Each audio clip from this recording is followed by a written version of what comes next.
Hey, everybody, we are live, WFO Radio, back for our 4 p.m. meeting with Alexis DeJoria. We're bringing her right on the show because it's better.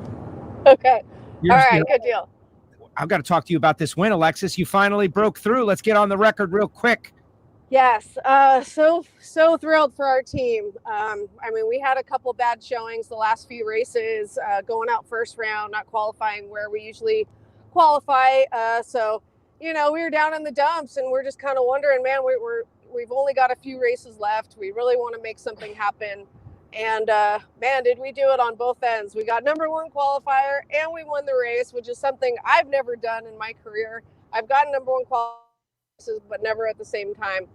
So for everything to kind of come together like it did, and at the track where Del Worsham and I went to our first final round in Nitro Funny Car as driver and crew chief in the beginning of my career. So it couldn't have been at a more special place, and it's definitely memorable. That is great. That is great. And we can hear you. You're frozen, but I got to figure it out one way or another. Okay. So let's just keep going. And when I see guys. So I'm on my way. Can you hear me? Yeah, we hear you loud and clear. Joe? Shoot. Yes. I hear you. You don't hear me? Joe, can you hear me? You. Yes. You got me? Yes. Now you're frozen. Oh, no. But I know why. I know why. Right, this is why. All right, that's why. You got me now? Yes. You got me now? Okay, good. All right. Tell me about it. Yeah, so I'm driving back from Arkansas, from Hot Springs, Arkansas, with my boyfriend Cody, and we went up there to he's got a pickup truck, so he helped me pick up my my shovel head. It's 1970s frame. It's really badass. My friend Dan Carr from DC Choppers built it out in Hot Springs, Arkansas. Beautiful bike. And another one of my friends painted the tank that I didn't even know he painted the tank, and he's been wanting to do a helmet for me, a matching helmet. So now we know that the bike is painted by him too. He's going to do a matching helmet from it, but it's just absolutely beautiful. It's a badass car, badass bike. I mean, and yeah, so bringing it home. So it's back there if you guys want to see.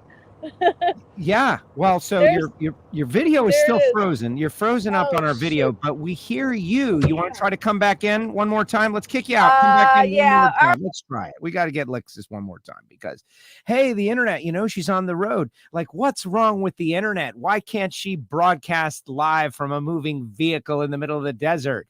Like, really? What is wrong with us? Why can't we do it? And the answer is, come on, it's a miracle.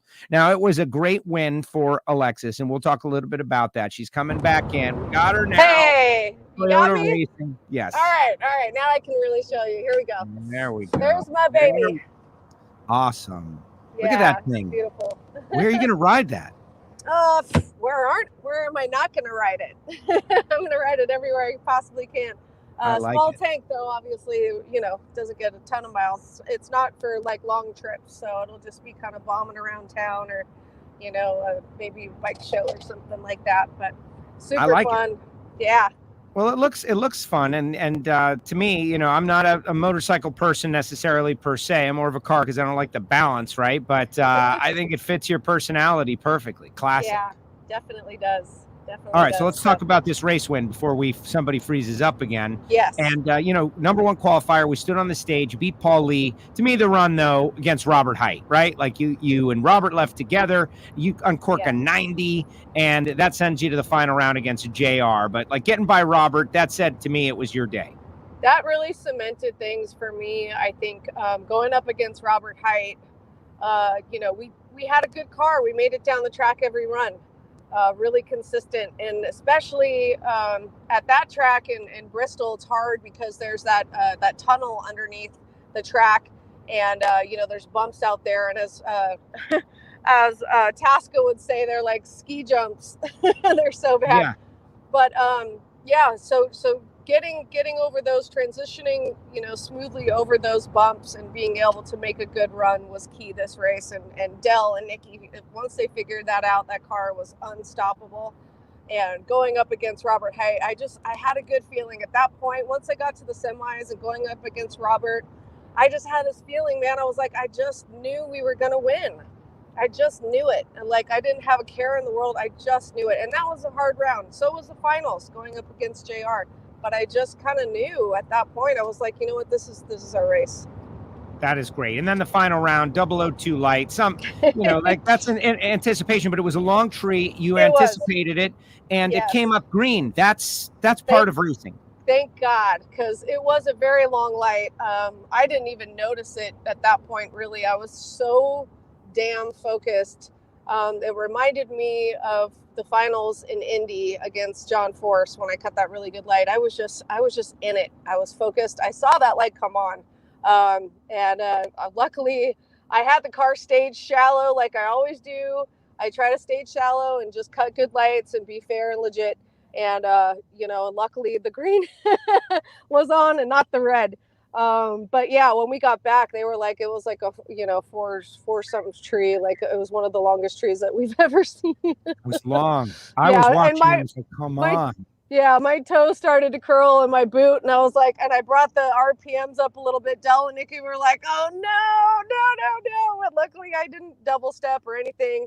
It was true, and I got that 002 light, and I'm sure JR didn't see that coming at all. We both had really good cars, and I got a little too excited, I know, when he won in the semis, and I was going up against him. But, I mean, for us not being teammates anymore, we are still teammates in a sense that, I had my start with Collectibles, and we're both the only Toyota funny cars, competitively out there. So I get stoked. And man, when we go out, I always cheer for JR, like, if they're still in. And so I was just happy to be in the finals. And to have it be against, another Toyota car was just amazing. And to have, two of the Toyota executives out there to witness it was even better. Was it more meaningful, like the Nikki, Dell thing, all those guys, but like this kind of like a family team? And we talked about how you saw the Capco team and how they did it in a fun way, and they had their own band of brothers going on, and you had that. Is it more meaningful to win with this group now? Because you put your time in, there was struggle. Yeah, we definitely did. Last year being our first years as a team together like this, we did pretty good considering. And then this year, man, we've just been so close so many times. And so when it does finally happen, it is so much more, memorable, and we're so much more appreciative because of how hard we had to work. I mean, a couple guys on the team, I thought they were going to cry. They were so excited. It's exhausting, man, day in and day out, and then not having those wins at races we know we can win. It's just it's hard. It takes its toll on you for sure. And I hate to like move ahead, but we got Vegas coming up. You have 2 more opportunities, and they say you got to relearn how to win.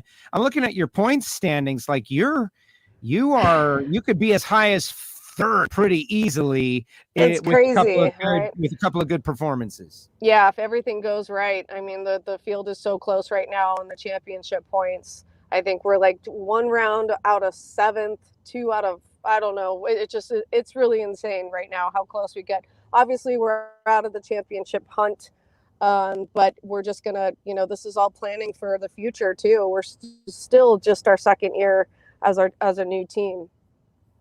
Exactly. And Cody says, are you heading to the Lone Star Rally? I am not. May go see the F1 race this weekend in at Coda and Austin. May not. May just take off and go on vacation. You never know. Jay wants to see another shot of the motorcycle. He wants to see the bike. He's like, hey man, who cares about this drag racing stuff? I want to see the chopper. Yeah, right. Get that thing from Zed. Look, we're outside now. Look at that. This is raw. This is WFO, what it's all about. It is beautiful. Look at those forks. My friend Daniel built those forks. Dan's he's in Indianapolis. So another hot rodder. It's cool that I got good friends that make good stuff. Yeah, no, that's okay. This is WFO. This is WFO. You're allowed. Hey, if you go to Coda though, you got to start working on the drag strip like we talked about the last time you were on. You got to start working that. Yeah, hopefully. Now that I hate for any racetrack to go away. Obviously, we don't want to see Houston go away, but that does open up an opportunity for another racetrack to be built in Texas. It's a big place. They could definitely hold, more races. So they've talked about it before with NHRA. Just a matter of time for them to revisit it. I don't know whose hands it would fall into at this point, but we're definitely going to try because, I mean, can you imagine having the two fastest motorsports in the world at one track? That would be incredible. So hopefully we can make that happen. Incredible. All right. So listen, I see you're fighting traffic and all of this stuff, and we've had a pretty fighting a seatbelt right now, trying to get it back on. There we go. That's good safety. That's good safety, especially for the folks at Toyota. You see, and always ride with a helmet. Always ride with a helmet. Yeah. I love hearing you say that. That's good. I wasn't, I think that's actually very good of you to say. So here's the deal. I'm going to let you go because we're ending off on a strong note here with strong cell service. But thank you so much. And real quick, what was it like to get a big round of applause when you got on the plane with your Wally? That was huge. There was a lot of NHRA people that were getting on the same flight. I actually fell holding my bag, my suitcase, and my trophy, trying to do a balancing act and getting my suitcase on that trolley. I almost fell and broke my ribs. But man, everybody was there on the plane. It was so cool. I got on and everybody was like, yeah. So, I mean, it's hard. It's so surreal when it happens. But that next morning when you wake up in your hotel room or whatever, and you see that trophy just standing there all regal next to your bed, it just really sets in. And I'm still so proud of my team, and it's so excited. And my whole family was thrilled. My boyfriend, everybody was watching on TV, so it was really incredible. Great win, great time. We'll see you next week. Enjoy the chopper. Look at you, loving life. I love it, Alexis. Thank you so much. Appreciate you.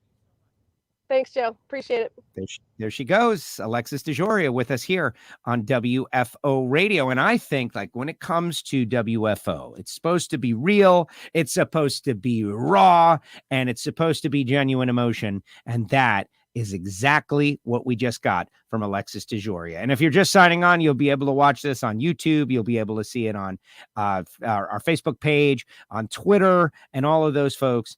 And great stuff by Alexis. And she got the chopper. For those who didn't see, I was going to ask her if she got it from Zed, but I decided against it. There's a shot that we got, and we also saw it in the back of the truck. Very easy rider, and she talked about it, like being from the 70s, a frame from the 70s, very easy rider, and I love it. Got to get my Dennis Hopper on, right? But then I always think about Blue Velvet when I think Dennis Hopper, which is a different story. All right, so put some final comments in the comments section. This has been a bizarre day of WFO, but we got it in.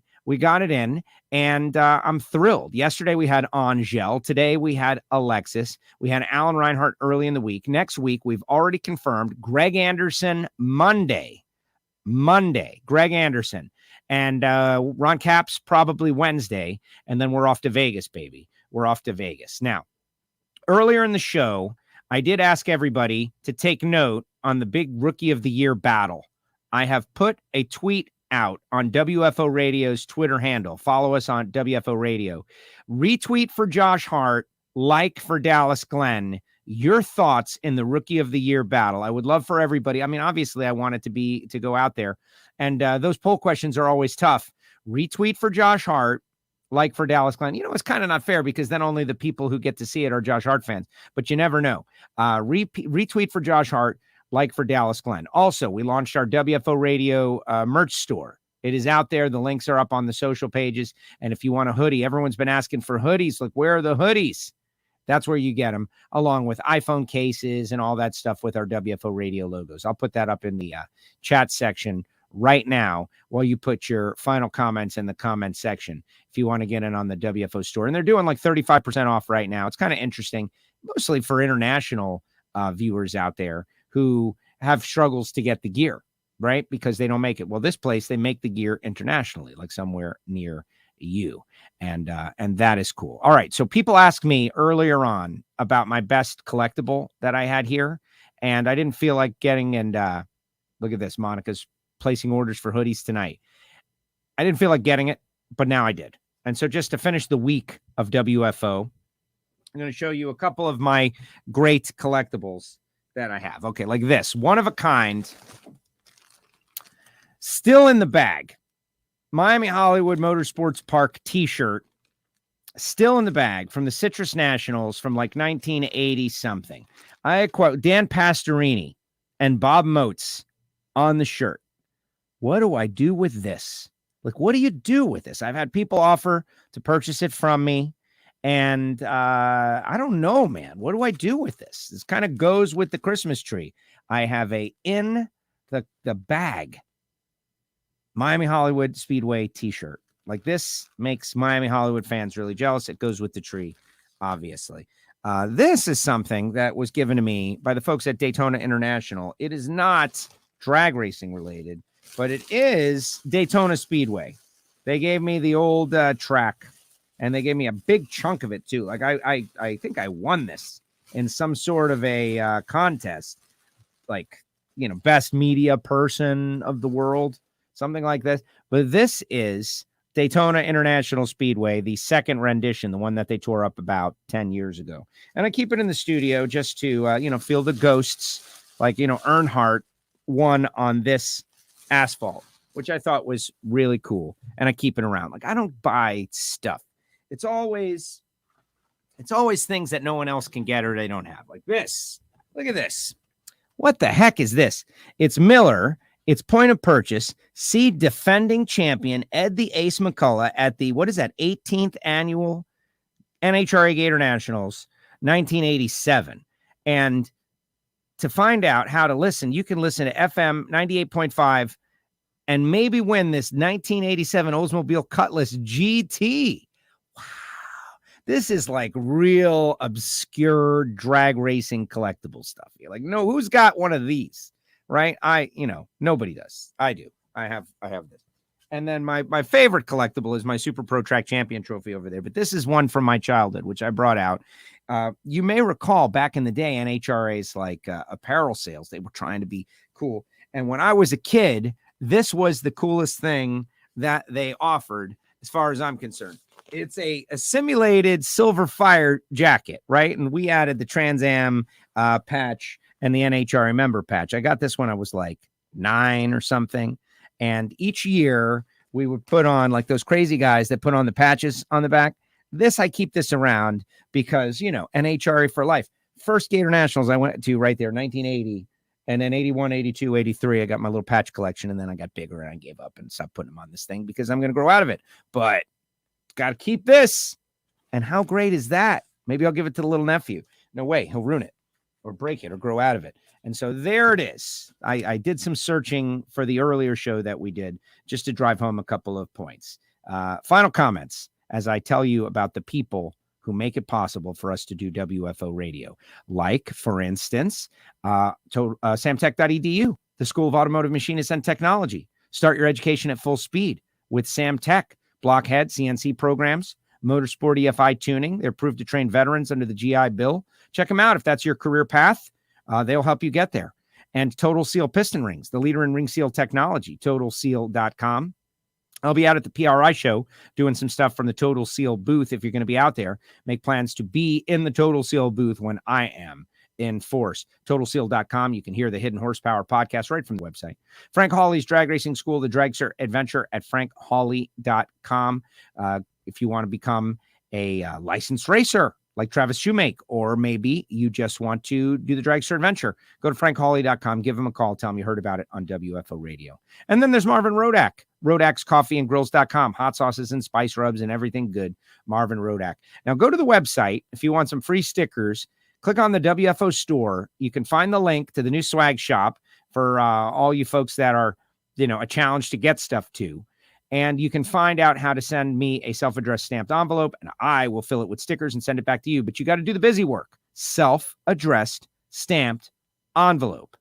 Castello Media, WFO stickers, P.O. Box 848-353, Pembroke Pines, Florida 33084. Shout out to our great friends at Nitro Fish, who put out our 10th anniversary t-shirt. And I think they are pretty much done with the 10th anniversary t-shirt. So hang on to those because it's going to be a collectible. I mean, it's not quite in the bag, right? Like my Miami Hollywood shirt is. All right, let's see what everyone has to say before we bounce up on out of here. What a crazy day it has been. What a crazy day it has been. All right. So as far as, since I don't have Twitter, hard for me. Yeah, I get it. If you don't have Twitter, I'll put it up in the Facebook page as well. And we'll do a poll. Let's see. Mitchell, very cool, Joe. My favorite collection piece is my John Myers crew shirt marketing packet. Oh, yeah. See, I don't know that marketing packets count, like for the media folks, but the crew shirt, oh, yeah. That will be really cool. Really cool.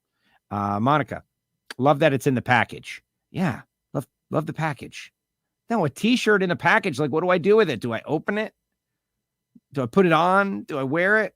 No, I think I got to leave it there. Put it under the tree so you always have a cool gift under the tree. Oh, that's kind of cute, says Steve Brenwald. Cool poster. Do raffle tickets for some of your collectibles, says Blake. Raffle tickets. What am I raising money for? For my pocket? I don't know. I feel that's a little weird. Got the Patreons. We got our sponsors. You know, I start raffling off my stuff. I don't know. It feels weird. It feels desperate. No? Yeah. Feels a little weird, guys. Feels a little weird. Let's see. Sammy talking about Dallas. Hello, beautiful Alexis and Joe, says Jeremy. Thank you very much. And the comments for Alexis, it was kind of interesting because she's over the road and we were having trouble with the internet, but I feel like we got the gist, which was the great energy. She was so happy, and we were all very happy for her, as much as I know a lot of people were rooting for J.R. Todd. J.R. Todd drove his way into championship contention that day by the Yellow Fellas, and J.R. Todd may prove to be very significant. And JR coming on for a winter interview. I know everybody would love it. Look at this guy.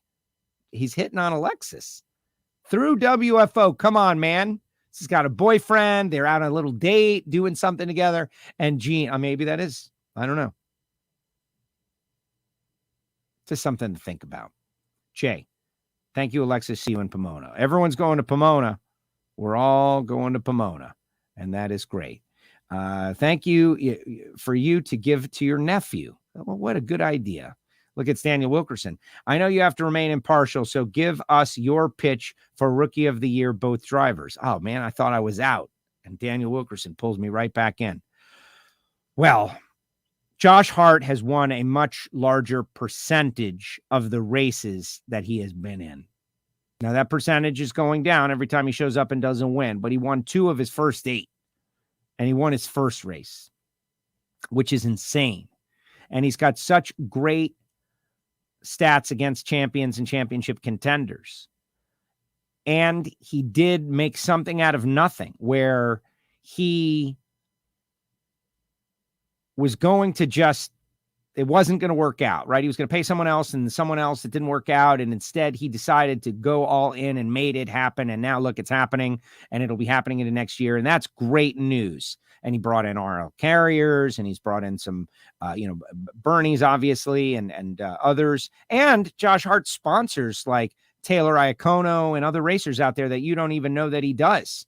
Like, he's out there spreading the wealth around a little bit to try to make sure other people can race and chase their dreams. So that's the Josh Hart deal. The Dallas Glenn deal steps in as a part-time racer and shows such incredible upside talent that immediately sponsors rush in to support him for the rest of the season and next season. He gets his first win and then gets a second win, has gone toe-to-toe with the best in the business immediately, has driven like a veteran in pro stock, which, I don't want to say pro stock is harder than top fuel, because it's not. It's very different. But the driver, I think, can ruin it more so than a top fuel driver. I don't know. I think that's a great debate that would rage depending on no matter what I say. But the clutch, the shifting, and he has driven like a pro from jump. Plus, he's an expert bracket racer, and he has, had many great successes over the course of the year and been in final rounds, multiple final rounds too, that he didn't win. So those are my points. Who should win it? Like, in my split the baby kind of world, like, I know in cruel drag race world, someone must be the loser. Someone must be the loser in drag racing world. I don't know, man. I think I might make him co-rookie of the years, assuming nothing changes.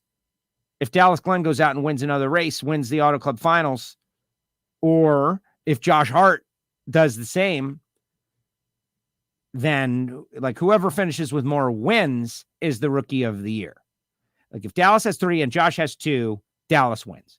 If Josh has 3 and Dallas has 2, Josh wins. If they both have 3, you're going to call one of these guys the loser of the rookie of the year? I don't know. I think there's potential for precedent there. I got all pieces of Daytona Speedway all over my desk now. But way to go, Daniel. Way to weigh in. Hung out with Wilk last week, man. Your dad is the coolest. He is. Like we don't get enough opportunity to see relaxed Wilk out in drag racing world because he works too much. He's doing everything. Relaxed Wilk is funny dude, man. Guy is freaking funny. Like a comedian practically. Fan vote. It's up on our Twitter page. Sammy, go do either like or retweet and we'll let it know. So does Bobby Bodie qualify for Rookie of the Year next year? I don't know. I think that's you were getting at that earlier. I think it's 7 races. I got to see how many Bobby has raced. I think Bobby, Bobby's in the running too. It's just he's been overshadowed. We'll see. But bottom line is the future is bright. And we've got all these great racers showing up. All right, everybody. Thank you very much for doing this with us and re-showing up. The earlier conversation is still up there. Alexis was going to get the chopper. And that, is a very valuable and viable reason. Spoke with Angel yesterday. Angel talked about many different things. Angel talked about some stories from the Winston days. Talked about one of her nemesis, Flying Ryan Ayler. Don't forget to check out that merch store. Get yourself a sweatshirt or a hoodie. Winter is coming. And yeah, when I see Chopper, I think of Zed. My whole existence is really just a bunch of movie references connected, one to the next to the next. Whose motorcycle is this? It's Chopper, baby. Whose chopper is this? Zed. Who's Zed? Zed's dead. All right, everybody, that's going to do it. We'll see you next time right here on WFO Radio. We'll be back Monday with Greg Anderson.